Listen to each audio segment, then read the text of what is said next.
ಯಡೂರು ಗ್ರಾಮದಲ್ಲಿ ಚಿರತೆಯ ಮೃತದೇಹ ಪತ್ತೆಯಾಗಿದೆ. ಬೆಳಗ್ಗೆ ಅರಣ್ಯ ಸಿಬ್ಬಂದಿ ಗಸ್ತಿನಲ್ಲಿದ್ದಾಗ ಯಡೂರು ಗ್ರಾಮದಲ್ಲಿ ಚಿರತೆಯ ಮೃತದೇಹ ಪತ್ತೆಯಾಗಿದೆ.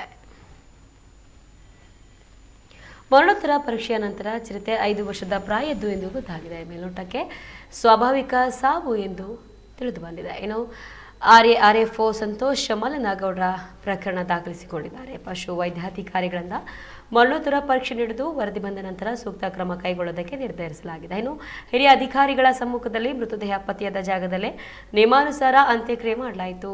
ತಹಸೀಲ್ದಾರ್ ಭರತ್ರಾಜ್, ಎಸಿಎಫ್ ಮೋಹನ್ ಕುಮಾರ್, ವಿವಿಧ ಇಲಾಖೆ ಅಧಿಕಾರಿಗಳು ಈ ಸಂದರ್ಭದಲ್ಲಿ ಉಪಸ್ಥಿತರಿದ್ದರು.